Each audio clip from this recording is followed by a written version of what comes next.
September 10 400க்கும் மேற்பட்ட ட்ரோன்கள், அதாவது துல்லியமா தகவல் உக்ரைன் தரப்பு என்ன சொல்றாங்கன்னா மொத்தம் 415 ட்ரோன்கள்ன்றாங்க. வேவா லாய்டரிங் ம்யூனிஷன்ஸ், அதாவது ஷாகி ட்ரோன்கள், ஜீப்ரா ட்ரோன்கள், இந்த சீப்பான ட்ரோன்கள்ன்றாங்க இல்லையா. இது போல பல வகையான ட்ரோன்கள் வந்து பாத்தீங்கன்னா வேவா ரஷ்யா உக்ரைனுக்குள்ள ஏவி விட்டுருக்காங்க. இது கூடயே 43 மிசைல்களை ஏவி விட்டுருக்காங்க. இதுல சர்ஃபேஸ் டு சர்ஃபேஸ் மிசைல், அதாவது தரையில இருந்து ஏவக்கூடிய மிசைல்கள், விமானங்கள்ல இருந்து ஏவக்கூடிய மிசைல்கள், ஏர் டு சர்ஃபேஸ் மிசைல்கள், இது எல்லாத்தையும் பயன்படுத்திக்கிறாங்க. கம்பைன்டு ஸ்ட்ரைக் உக்ரைன் மேல நடத்திக்கிறாங்க. இந்த 415 ட்ரோன்களும் வந்து பாத்தீங்கன்னா மிசைல்களும் உக்ரைனுக்குள்ள நடந்தது மட்டுமே. போலாண்டுக்குள்ள போன 10 ட்ரோன்கள் அப்படிங்களும் சொல்லப்பட்டு வருது. பட் ஆனா அதை இதுல ஆட் பண்ண கிடையாது. உக்ரைன் நடக்கக்கூடிய தாக்குதல் மட்டும் இவங்க சொல்லிக்கிறாங்க. 415 ட்ரோன்கள், 43 மிசைல்கள் இல்லையா. இதுல 16 மிசைல்கள் வந்து பாத்தீங்கன்னா இம்பாக்ட் ஆயிருக்கு, 21 ட்ரோன்கள் இம்பாக்ட் ஆயிருக்கு அப்படிங்கிறது போல உக்ரைன் தரப்புன்னு சொல்லிக்கிறாங்க. அதுவும் 17 பகுதிகள்ல 17 இடத்துல 16 மிசைல், 21 ட்ரோன்கள் அப்படிங்கும் போது இம்பாக்ட் பெருமளவுல இருக்கு. ஒருவேளை டார்கெட்ஸ் அடைஞ்சிருந்தது அப்படின்னா, ரஷ்யா குறிவைக்கக்கூடிய டார்கெட்ஸ் அடைஞ்சிருந்ததுன்னா இழப்புகள் பெருமளவுல இருக்கும் ராணுவ ரீதியா. ஆனா உக்ரைனை பொறுத்த வரைக்கும் சிவிலியன் வாழும் பகுதி அப்படி இப்படின்றதோட சொல்றாங்க. ஆனா வெடி விபத்துகள், செகண்டரி டிடென்ஷன் எல்லாம் பார்க்கும்போது மேபி ராணுவ இழப்பு பெருமளவுல உக்ரைனுக்கு இருக்குமா அப்படின்ற கேள்வி இருக்கு. இதுக்கு நடுவுல ஒரு சில ட்ரோன்கள் வந்து பார்த்தா போலாண்டுக்குள்ள ஓடி போச்சு இல்லையா. அதுல போலாண்டுல லூபின் பகுதி, அதுவும் குறிப்பா பெலருஸ் பார்டர் பகுதியில இருக்கக்கூடிய பகுதி அது. அதோட புறநகரங்கள்ல வீடு மேல வந்து பாத்தீங்கன்னா ட்ரோன் போய் விழுந்திருக்கு. அதாவது வம்படையா போய் விழுகல, போலாண்ட் அதை தடுத்து நிற்கும் போது இன்டர்செப்ட் பண்ணும்போது உதிரி போய் விழுந்துருச்சு. இதனால அந்த வீடு வந்து பாத்தீங்கன்னா சேதமடைஞ்சிருக்கு அப்படிங்கிற தகவல்கள் போலாண்டு தரப்புல இருந்து வந்துகிட்டு இருக்கு. அதாவது இது உக்ரைன் சொல்லக்கூடிய விஷயம் தான், எப்ப பாரு உதிரி போய் விழுந்துருச்சு அப்படிங்கும் போது டெலிபரேட்டா ஒரு இடத்த தாக்கணும் அப்படிங்கிறதுக்காக ரஷ்யா தரப்பு வந்து ஏவல. அதனால இது வந்து பாத்தீங்கன்னா ரிட்டாலியேஷன், ரஷ்யா மேல தாக்குதல் அப்படிங்கிறது மாதிரி போகாது. இதுக்கான கண்டனங்கள், வார்னிங், ஆர்டிக்கல் 5 இது போல விஷயங்களை வந்து பாத்தீங்கன்னா நேட்டோ தரப்புல இருந்து வந்து பாத்தீங்கன்னா முடிவுகள் எடுத்துக்கிட்டு இருக்காங்க. எல்லா தலைவர்களும் லைனா வந்து கடுமையான கண்டனங்கள் அப்படின்னு சொல்லிட்டு இருக்காங்க. ஏன்னா செப்டம்பர் 10 மட்டுமே 10க்கும் மேற்பட்ட ட்ரோன்களை நாங்க கண்டெடுத்திருக்கோம் அப்படிங்கிறது போல போலாண்டு தரப்புன்னு சொல்லிக்கிறாங்க. இது மட்டும் கிடையாது, ட்ரோன்கள் வந்திருக்கு, சில இடங்கள்ல விழுந்திருக்கு அப்படிங்கறதுனால பெருமளவுல ரியாக்ஷன்ஸ், எஸ்கலேஷன் அப்படிங்கிறது போல நடந்துடாது. இதுல மேலும் வலு சேர்க்கும் விதமா என்ன சொல்றாங்க அப்படின்னா, ரஷ்யா இந்த ட்ரோன்களுக்கெல்லாம் இந்த லுத்வேனியா சிம் கார்டையும் போலாண்டு சிம் கார்டையும் யூஸ் பண்ணி ட்ரோன்கள்ல வந்து யூஸ் பண்ணி அனுப்பி விட்டுறாங்க.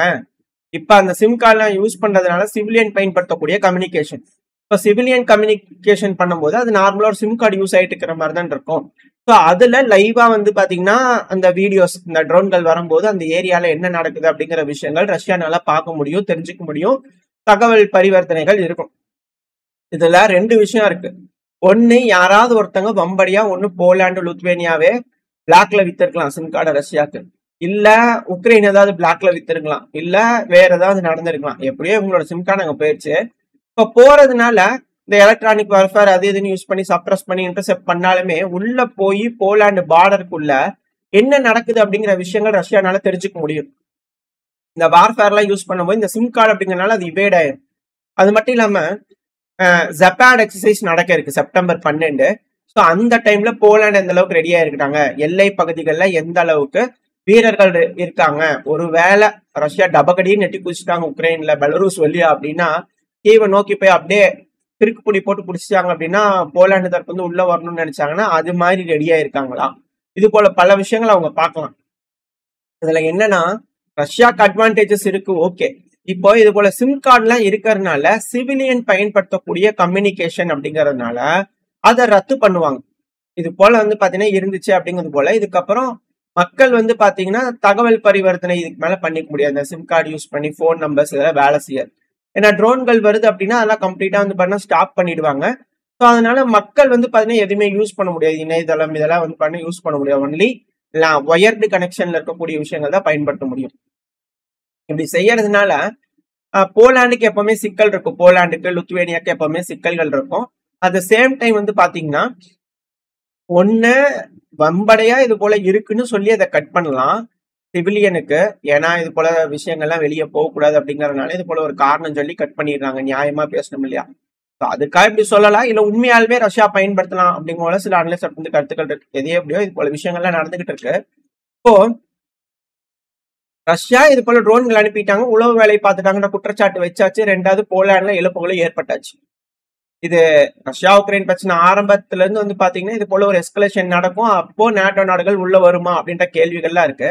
இப்ப பல நாட்டு தலைவர்கள் வந்து பண்ண கண்டனங்கள் அது இது எப்படி அப்படி அப்படின்னு சொல்லிட்டு எல்லாரும் பேசுவாங்க. அதெல்லாம் பேசிக்கிட்டு தான் இருக்கிறாங்க. அது வழக்கம் போல நடந்துகிட்டு தான் இருக்கு. இப்போ போலாந்து ஒரு படி மேல போய் போலாந்து ஈஸ்டர்ன் பார்டர், அதாவது கிழக்கு பகுதி, போலாண்டோட கிழக்கு பகுதியில் இருக்கக்கூடிய வான் வந்து பாத்தீங்கன்னா க்ளோஸ் பண்ணிருக்காங்க. ஏர் ஸ்பேஸ க்ளோஸ் பண்ணிருக்காங்க கம்ப்ளீட்டா டிசம்பர் மாசம் வரைக்கும். கமர்ஷியல் யூஸுக்கு பயன்படுத்தாதீங்க அப்படின்னு சொல்லியிருக்காங்க. இதுக்கப்புறம் ராணுவம் அதை பயன்படுத்தும். ஸோ அதெல்லாம் அப்படி பண்றதுனால என்ன அப்படின்னா, போலாண்டுக்கு போக்குவரத்து, பெலரூஸுக்கு, உக்ரைனுக்கு, ரஷ்யாவுக்கு அப்படிங்கிறது பெருமளவில் எல்லாம் தடுக்கிறாங்க அப்படின்னாலுமே, அந்த கிழக்கு பகுதியை வந்து ஏர் ஸ்பேஸை க்ளோஸ் பண்றாங்க அப்படின்னாலுமே, அவங்களோட விமானங்கள் அந்த பகுதியில பறந்துகிட்டு இருக்கும். இது போல நோ ஃபிளை ஜோன் போறதுனால ஏதாவது ஒண்ணு வந்துன்னா சுட்டு வைத்தும் நேட்டோ படைகளே உள்ள வரும். இப்போ உக்ரைனோட மேற்கு பகுதிகளில் வரக்கூடிய ட்ரோன்கள் எங்க மேல வந்துருமோ அப்படிங்கறதுனால நாங்க சுட்டுட்டோம் உக்ரைன்லயே வச்சு அப்படிங்கிறது போல நியாயப்படுத்திடுவாங்களா அப்படிங்கிற கேள்வி வருது. ஏன்னா இத ஒரு 7-8 மாசம் 1 வருஷத்துக்கு முன்னாடி இருந்து சொல்லிட்டு இருக்கிறாங்க ரஷ்யா. அப்படி யாராவது தடுத்தீங்கன்னா அவங்கள நாங்க சுடுவோம் அப்படிங்கிற அவங்க தரப்பு வந்து கிளைம் பண்ணாங்க. ஏகப்பட்ட வாக்குவாதங்கள் போயிட்டு இருந்தது. இப்போ அந்த விஷயங்கள் நடக்க ஆரம்பிச்சிருச்சு அப்படின்ற கேள்விகள் வருது. ஏன்னா பல தலைவர்கள் பேசினாங்க. இதுல முக்கியமா கவனிக்க வேண்டிய விஷயம் என்னன்னா, உக்ரைனோட ஃபாரின் மினிஸ்டரான ஆண்ட்ரி ஷெய்பா அவர்கள், இவர் சேமமா ஒரு விஷயம் சொல்லிக்கிறாரு. என்ன அப்படின்னா, மேற்கு நாடுகளே இப்பவாது சீக்கிரமா ஏதாவது முடிவெடுங்க, அப்ரூவ் பண்ணுங்க. அண்டை நாடோட ஏர் ஸ்பேஸ பாதுகாக்கிறதுக்கு இப்பவாது முடிவெடுங்களேன். போலாண்டுக்குள்ளேயே வந்துருச்சு பாருங்க, த்ரெட் வந்துருச்சு. இப்ப அதனால என்ன பண்ணுங்க, உக்ரைனுக்குள்ளேயே வந்து எல்லாத்தையும் தடுக்கிற மாதிரியான வேலைகள் பாருங்க, இன்டர்செப்ட் பண்றதுக்கான வேலைகள் பாருங்க. கலெக்டிவ் செக்யூரிட்டின்னு சொல்றீங்க, அதோட இம்பார்ட்டன்ஸ் என்ன காட்டுங்க அப்படிங்கிறத பண்ணை ஒரு தரப்பு கிளப்பி இருக்கிறாரு. அடுத்த ஜெர்மனோட டிஃபென்ஸ் மினிஸ்டர் போரிஸ் பிஸ்டோரியஸ் அவர்கள் தரப்பு என்னன்னா, இந்த ட்ரோன்கள் வந்து பாத்தீங்கன்னா வம்படையா வேணும்னே ரஷ்யா டெலிபரேட்டா போலாண்டுக்குள்ள அனுப்பணும்னு அனுப்பி இருக்கிறாங்க. சும்மா ஏதோ நேவிகேஷன் தப்பா இல்ல உள்ள வரல, வேணும்னே அனுப்பியிருக்காங்க அப்படிங்கிற குற்றச்சாட்டுகள் வச்சிருக்காங்க. ஸோ இதுக்கப்புறம் ரெடி ஆயிடுவாங்களா நேட்டோ நாடுகள், இது போல ஒரு எஸ்கலேஷன் வரப்போகுதா அப்படின்ற கேள்வி இருக்கு இல்லையா. இப்போ பெலரூஸ் தரப்பு வந்து என்ன சொல்றாங்க அப்படின்னா, இங்க பாருங்க பேல சும்மா இருங்க, உக்ரைன் இருக்கிறாங்க இல்லையா, பெலரூஸோட டிஃபென்ஸ் மினிஸ்டர் தரப்பு வந்து இது போல ஸ்டேட்மெண்ட்ஸ் வந்துருக்கு. மினிஸ்டர் ஆஃப் டிஃபென்ஸ் தரப்பு ஸ்டேட்மெண்ட் வந்துட்டு இருக்கு. ட்ரோன்களை உக்ரைன்களை தாக்க அனுப்பும் போது இந்த மேற்கு பகுதிகளில் உக்ரைன் எலக்ட்ரானிக் வார்ஃபேர் யூஸ் பண்றதுனால அது ட்ரிஃப்ட் ஆகி பெலரூஸுக்கும் போலாண்டுக்கும் வந்துருச்சு.